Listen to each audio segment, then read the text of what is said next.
Welcome to Chapter 3 of Unlocking Change, the bookcast. My name is Robinson Rowe and thank you for joining us. If we go back to Chapter 2, we saw our founder of AI Governance to Safely Accelerate the Benefits suddenly discovering that she had 64 direct reports. It was time to put in some structure.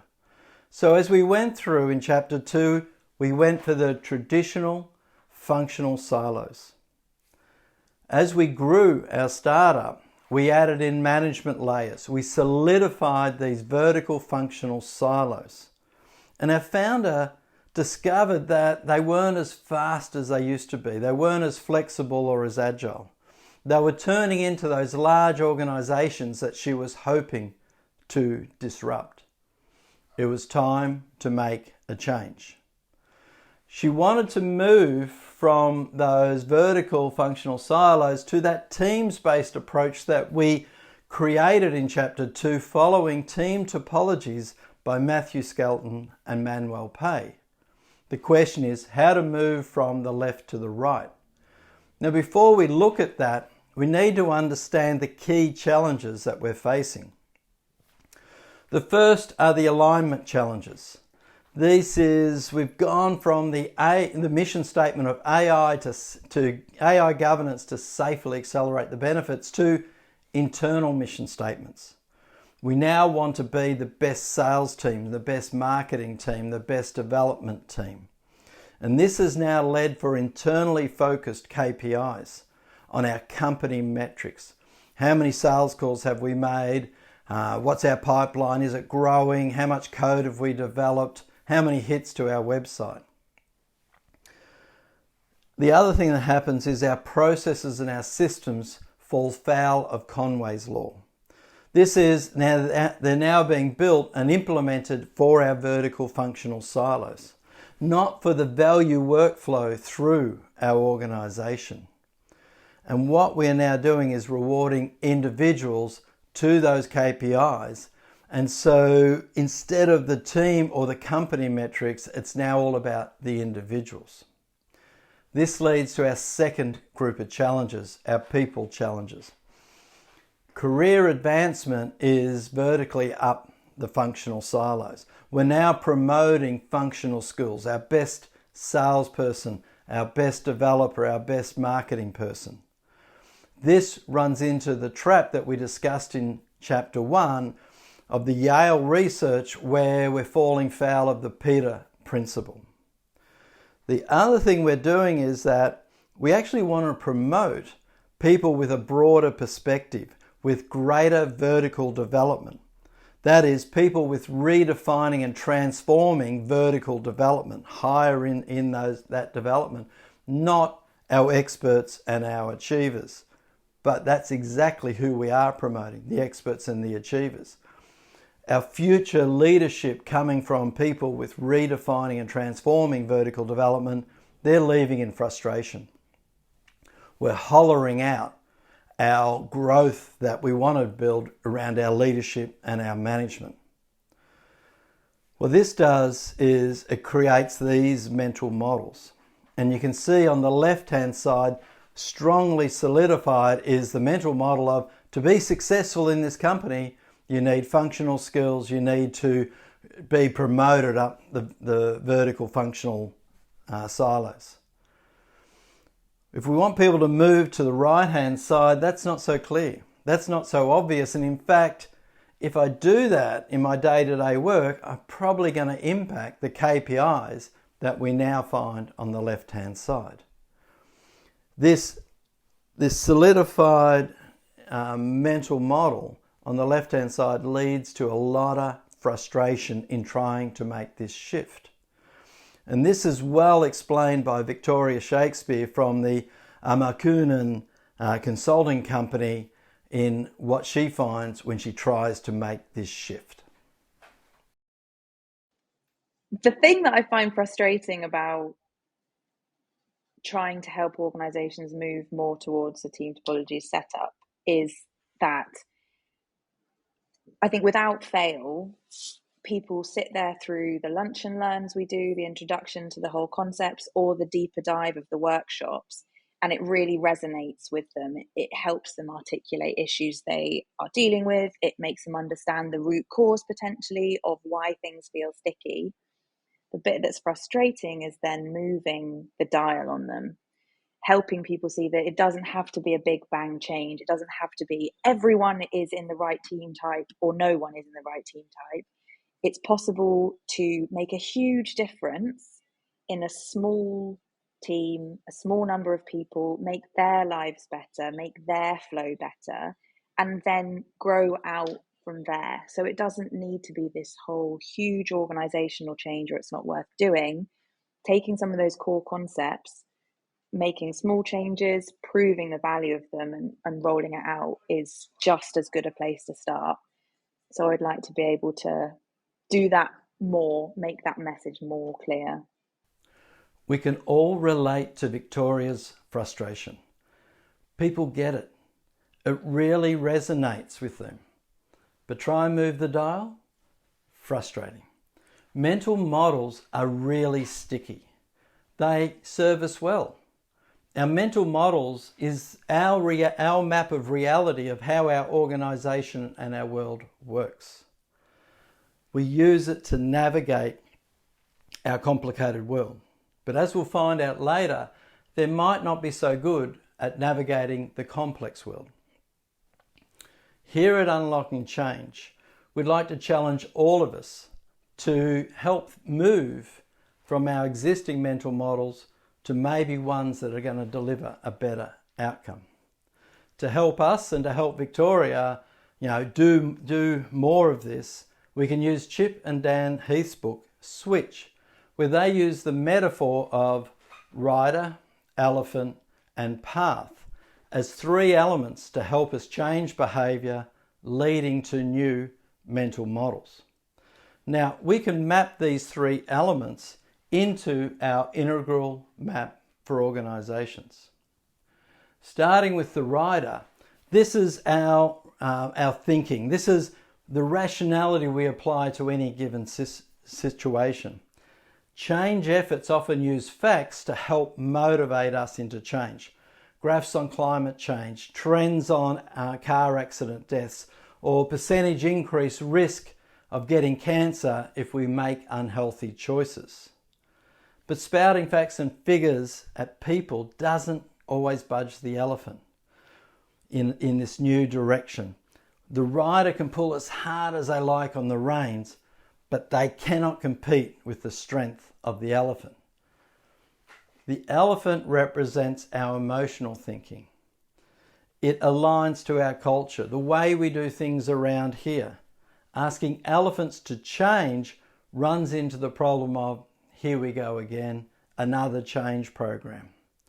We need to engage our emotional side so we can motivate the herd and use the strength to create a stampede of change. You see, not-for-profits charities using emotional pitches to try and get us to change our thinking and maybe donate money or help in some other way. The third element, the path, shapes behaviour. Changing the path is a concrete way to change behaviour. But if we try to change the emotional side, we try to appeal to our rational thinking, but we leave the path with the good old functional management lines and internal KPIs, nothing much will change. However, if we start breaking down some of the old paths that have been around for years, suddenly people are going to take notice.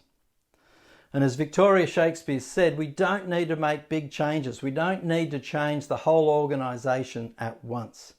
We can make small changes and deliver some really good results. Great place to start is actually with our own organisation, because someone somewhere is already making these changes. They are thinking from a different mental model. We just need to find them. What we are looking for is called positive deviance. People doing things in a different way with good results. Now, positive deviance is what they teach seeing eye dogs. They call it intelligent disobedience. Because if their owner wants to step out into traffic, they will intelligently disobey and pull the owner back, keeping them safe. Are there practices, rules, or processes in your organisation that you intelligently go around because they just don't work? However, if we have a strong command and control or micromanagement culture, we're going to create the opposite, and this is called malicious compliance. This is where we don't want to get into trouble, so we dutifully follow the rules, the processes that we've been asked to do. And often we'll do it maybe with a smile on our face because we either don't know any better or, worse still, we do. An example of positive deviance is actually referenced in Chip and Dan Heath's book Switch, but it's also referenced in another book, Surfing the Edge of Chaos, by Pascal Millman and Goiger. In this, they talk about how the Save the Children in 1990 sent the couple Monique and Jerry Sturman into Vietnam to build out nutrition programs for the children. What the Sturmans did, they didn't go into Vietnam and said, here's the answer, this is what you need to do, and away you go. No, they looked for positive deviance. They went to the 4 poorest villages and they weighed the children for 6 months. They found the group of children that was actually putting on weight, and so they went and talked to the parents and said, what are the positive things you are doing so that your child is putting on weight? And in this case, they were adding shrimp, crab, vitamin-rich sweet potato leaves to their diet. So what the Sturmans did was teach the other parents in those villages that here's what you need to do to help the nutrition of your children. They then went on to the next village. But again, they didn't say, here's the answer. They looked for positive deviance. They weighed the children again for 6 months to see what was working there. Now, what we're going to do is go through now 3 examples of positive deviance, and we're going to use the rider, elephant, and path to show how these examples came to life. We're going to cover healthcare, the military, and also a personal example of mine running a virtual team. Let's start with healthcare. As a patient in hospital, it's critically important for us to receive the right drugs at the right time. This needs to be 100% accurate, not 6 sigma, 99.999, etc. %, 100% of the time, because in the worst case, it can lead to unnecessary deaths. In milder case, it can lead to unwanted side effects or prolonged stays in hospital. At Kaiser, they asked the nurses to look at this and come up with some ideas. What they were asking the nurses to do was come up with something that was positively deviant to how they were doing it today. Now, the nurses were the right people to ask this question because they absolutely knew the contributing factors to the problems. They were busy. They were constantly being interrupted by patients, doctors, by the patient's family and friends. The idea they came up with was for the nurse on medication administration to wear a high-vis vest so they wouldn't be disturbed. The high-vis vest also gave the nurses the permission to say, sorry, I'm busy, please see someone else. In other words, they were changing the path for this one process. Now, the initial results were encouraging, but the nurses actually felt demeaned by wearing this high-vis vest. They felt like construction workers inside the hospital. So much so that Becky Richards, the clinical services director, thought, are we going to have to abandon the idea? But then the rider kicked in. The results were in, there was a 47% decrease in medication administration errors. The rider rationality told them that this was working. That helped lead the emotion of the elephant and that culture of care inside hospitals where we can't we've got to do the right thing by our patients. Instead of giving up, the high-vis vest was replaced by one that was more appropriate. Drug round in progress, do not disturb. This has now spread out through all wards and all hospitals and further. You can even go on the internet and buy these vests. So it's now something that hospitals do. A small change led to a great result. And what we saw here was, let's change the path, let's measure the effect so the right irrationality comes in, and let's leverage the elephant so we get the herd stampeding in the direction we need to go. Next, let's see how this played out in the military in Iraq. When General Stanley McChrystal arrived in Iraq to take over the Joint Special Operations Task Force, he quickly discovered they were being outplayed by Al-Qaeda. What he observed was the military specialist teams, the Navy SEALs, the Army Rangers, the Air Force, the CIA, the NSA, the DIA, the supply teams, were all optimized and streamlined to handle complicated systems and processes. They were optimized to operate in a complicated environment. Their structure was functional silos, as he drew on the left-hand side of his diagram. However, what he observed was they were actually facing a complex problem against Al-Qaeda, who were structured like the right-hand side of the diagram. And Al-Qaeda was operating as if they were in a complex environment, which they were.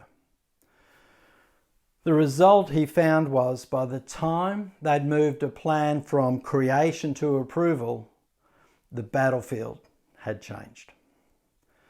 To understand the difference between a complicated environment and a complex environment, we can use the Cynefin framework developed by Dave Snowden and his team. Now, the military specialist teams operating in the complicated environment were working to a set of governance constraints, and they were using good practices. Governance constraints like chain of command, orders and directives, discipline, rule of engagement, security clearances. But in a complex environment, we need to follow emergent and exaptive processes, and we need enabling constraints. Exaptive processes are using the tools, the processes, the systems we have, but in different ways to meet the requirements on a day-to-day basis. McChrystal saw that he had to dismantle their deeply rooted systems of secrecy, clearances, and the interforce rivalries. He had to create an environment of such transparency that everyone knew their role in the complex problem. What he needed to do was to change the path. In his book, he quotes Andrew Zolli, well known for his work on resilience, who says, if we can't handle the change of the volatile tides, it's time to build better boats. Does that sound familiar? If we go back to chapter 2, it's kind of like our rafting versus rowing. And whether McChrystal knows it or not, he was actually following Ross Ashby's law of requisite variety from cybernetics. And that is, his forces need to have the flexibility and adaptability to match the flexibility and adaptability of Al-Qaeda. So if we now apply the rider, elephant and path to McChrystal's dilemma, we can start with the fact he had this command structure in silos. Now, he couldn't restructure the military. He couldn't mix up the Army and the Navy and the Air Force altogether, etc., or the CIA for that matter, NSA. But what he could do is change the physical space and the layout. And this is what he did. His new layout enabled the erratic network flow of ideas. It broke down the silos and enabled the merging of the different worlds. And when they moved to the new space of Ballard, this provided McChrystal the opportunity to roll out his new path. But in order to scale he found he had to create team of teams. He didn't want one big massive team, he had to create team of teams.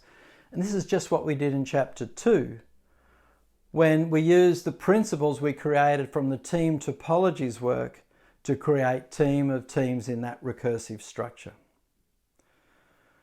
The new environment now allowed for emergent and exaptive practices. That is, everyone in the team could adapt the tools and resources they had to meet the complexity of the battle they faced every day. They now had the flexibility and adaptability to compete in a complex war. However, they needed one more thing. Instead of governing constraints, they now needed enabling constraints so that they could flex the new combined power that they had.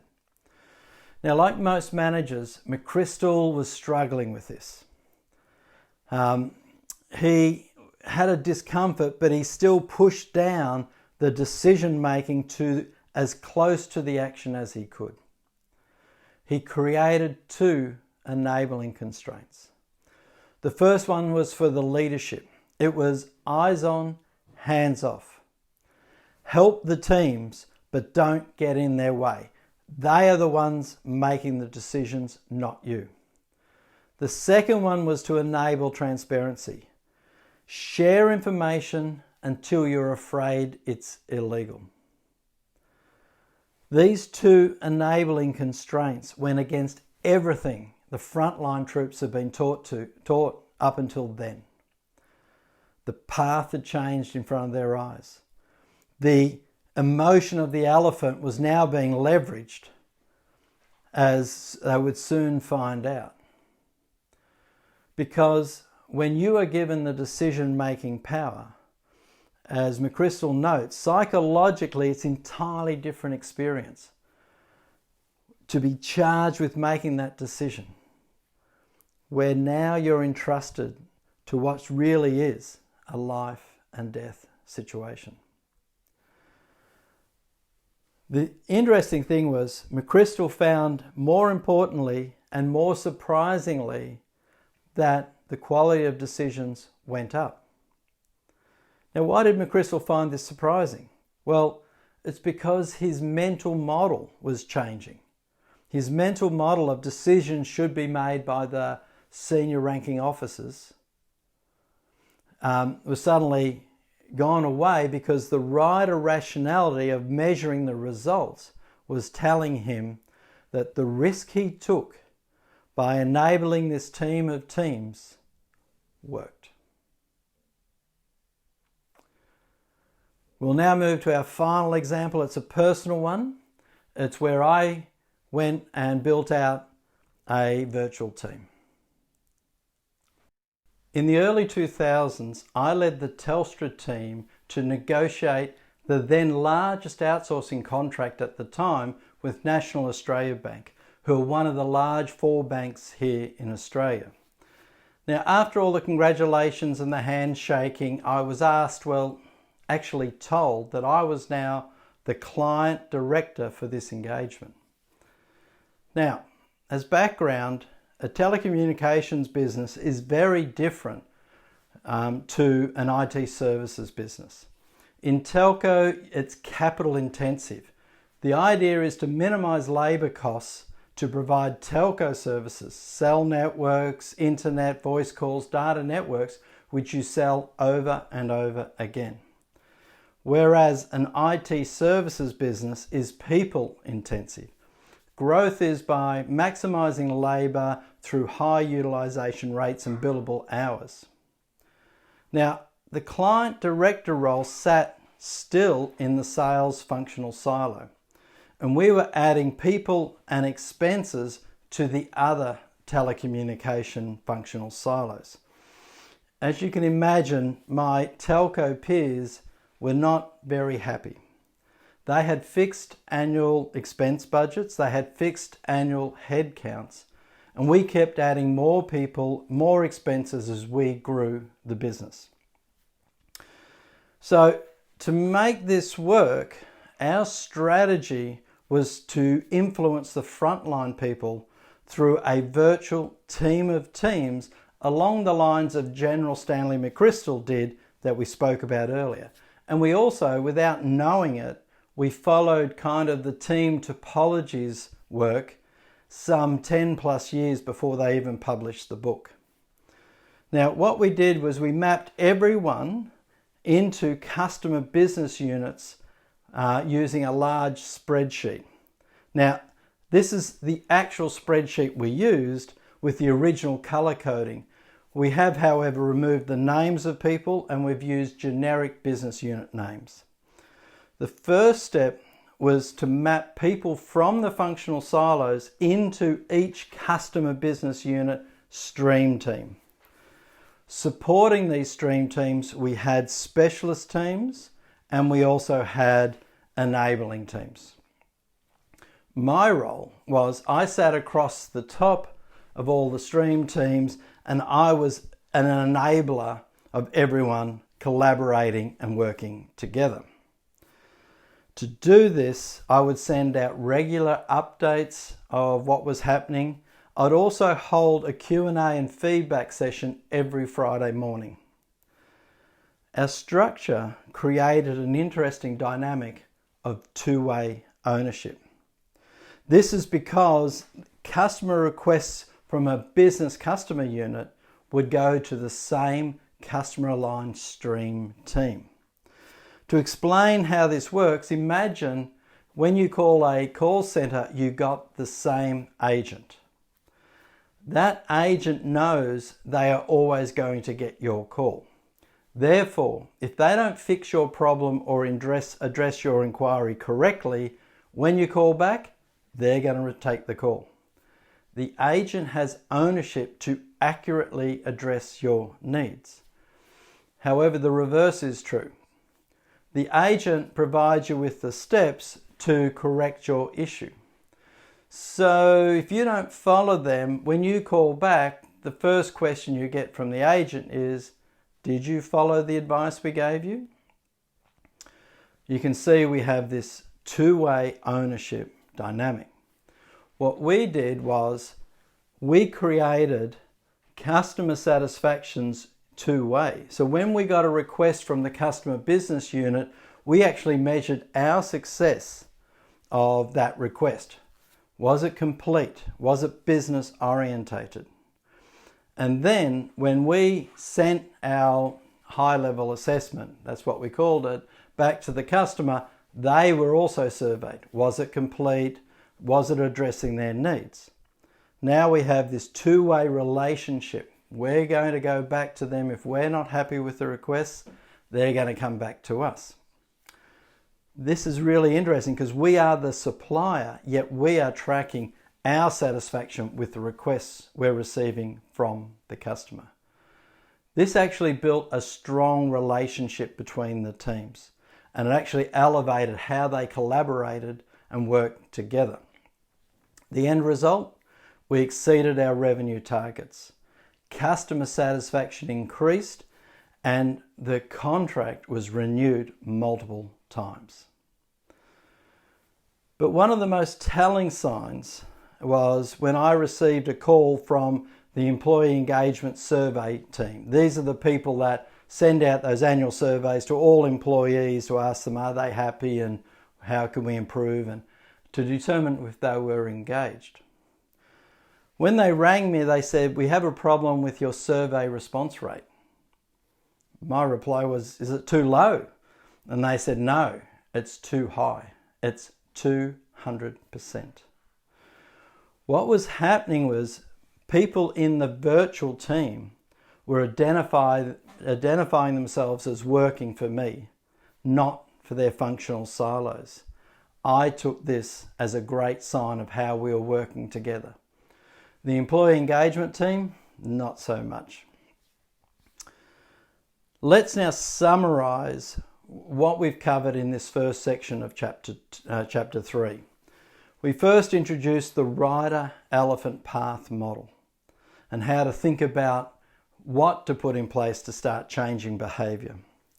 We looked at and gave examples of positive deviance. These are the examples we can find in our own organisation where people are doing things differently in a positive way. Finding positive deviance is a great way to expand the steps we need for unlocking change. It means we don't have to go to that big bang organisational change approach.